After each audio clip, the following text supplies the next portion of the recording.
Good morning friends. तो ये video हमें हरिती स्टडी हब की ओर से दी गई है।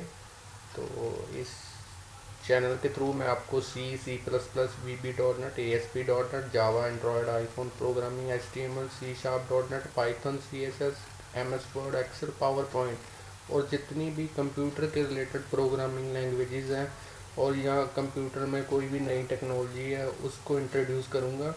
तो प्रॉपर तरीके के साथ प्रॉपर मेथड्स के साथ मैं आपको पूरी प्रोग्रामिंग सिखाऊंगा। तो चलिए आज का हमारा लेक्चर शुरू करते हैं। आज का हमारा लेक्चर है सी प्रोग्रामिंग के ऊपर। तो फ्रेंड्स आज हम सीखेंगे what is C language.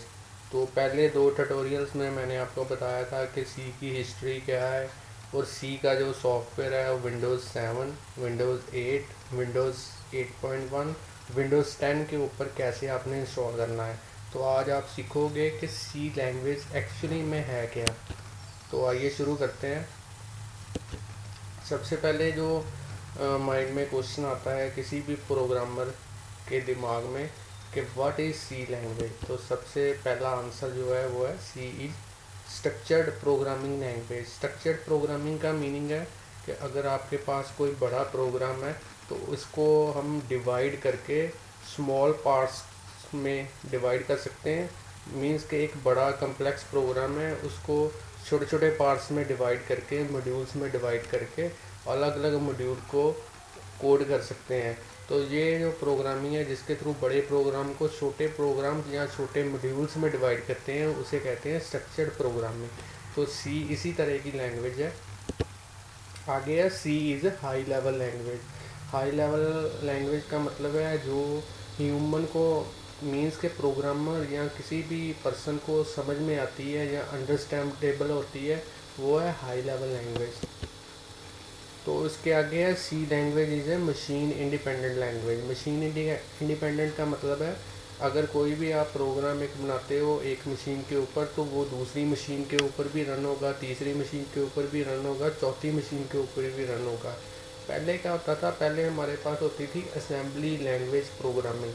Assembly language programming में क्या होता था कि अगर हम कोई एक मशीन के लिए प्रोग्राम बनाते थे असेंबली लैंग्वेज के अंदर तो वो उसी मशीन के ऊपर ही रन होता था, किसी और मशीन के कंपैटिबल नहीं बन पाता था। तो सी लैंग्वेज जो है वो मशीन इंडिपेंडेंट है। इसका मतलब आपको अब मशीन के बारे में सोचने की ज़रूरत नहीं है। अपने कंप्यूटर के ऊपर सी का प्रोग्राम बनाएं, इसको कॉपी करके किसी भी अपने फ्रेंड या किसी भी टीचर को आप उसके कंप्यूटर में पेस्ट करके उसके कंप्यूटर के ऊपर भी रन कर सकते हैं। तो जो चौथा है वो है कि सी के मोस्टली जो फीचर्स हैं वो बी लैंग्वेज से ड्राइव किए हुए हैं। बी लैंग्वेज पहले होती थी सी लैंग्वेज डेवलप होने से पहले। तो बी का पूरा फॉर्म है बेसिक लैंग्वेज।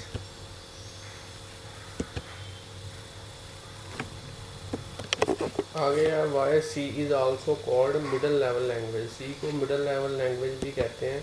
तो उसका रीज़न है कि सी जो है उसमें हम हाई लेवल लैंग्वेज के प्रोग्राम भी बना सकते हैं और लो लेवल लैंग्वेज की फंक्शनैलिटी भी उसमें ऐड कर सकते हैं। कहने का मतलब है कि सी के जो प्रोग्राम है वो हाई लेवल लैंग्वेज में भी लिखे जा सकते हैं और लो लेवल लैंग्वेज को भी सपोर्ट करते हैं।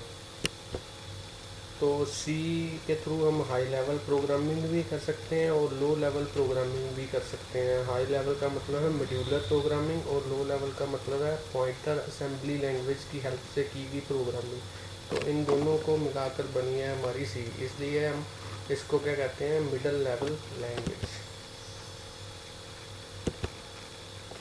आगे है what is structured programming.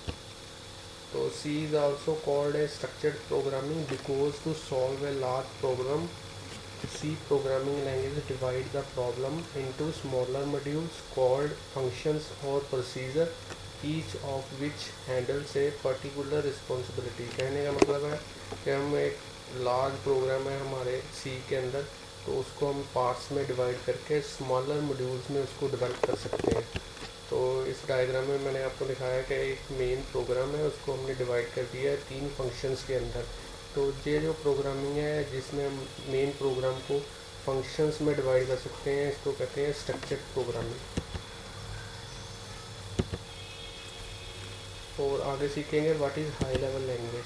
High level language is a human understandable language. कहने का मतलब है जो ह्यूमन को अंडरस्टैंड कर पाता है, जिस लैंग्वेज को ह्यूमन अंडरस्टैंड कर पाता है वो है हाई लेवल लैंग्वेज। तो हाई लेवल लैंग्वेज की डायग्राम में मैंने आपको बताया कि ये कंप्यूटर है जो समझ सकता है केवल मशीन लेवल लैंग्वेज। ये पर्सन है जिसको समझ में आती है ह्यूमन अंडरस्टैंडेबल लैंग्वेज। कहने का मतलब हाई लेवल लैंग्वेज। तो एज ए इंटरफेस का काम करती है हाई लेवल लैंग्वेज। बाद में इसको हम लो लेवल लैंग्वेज में कन्वर्ट करते हैं with the help of compiler. What is machine independent? तो C is a machine independent because it can work with variety of machines. तो डायग्राम में मैंने आपको बताया कि C का सोर्स कोड है, उसको मैंने कंपाइल किया और मशीन 1 के ऊपर रन कर दिया। बाद में उसी कोड को मैंने कंपाइल किया और मशीन 2 के ऊपर रन कर दिया। उसी कोड को मैंने कंपाइल किया और तीसरे मशीन के ऊपर रन कर दिया। कहने का मतलब है कि आपको सोर्स कोड को चेंज करने की ज़रूरत नहीं है। सेम सोर्स कोड को बस उस मशीन के अकॉर्डिंगली कंपाइल करना पड़ेगा और आपका सेम प्रोग्राम है किसी भी मशीन के ऊपर रन हो सकता है। इस फीचर को हम कहते हैं मशीन इंडिपेंडेंट।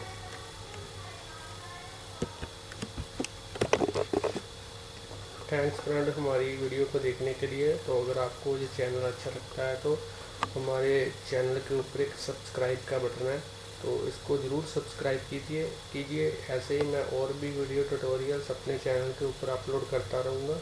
तो thanks for watching our video on our channel जिसका नाम है रिटी स्टडी हब। कहने का मतलब है कि C के सभी प्रोग्राम, C++ के, PHP के, ASP.NET के, VB.NET के, C#.NET, HTML, CSS, एंड्रॉयड और जितनी भी कंप्यूटर प्रोग्रामिंग और कंप्यूटर के रिलेटेड टेक्नोलॉजीज़ हैं वो सभी आपको इस चैनल के ऊपर अवेलेबल होगी।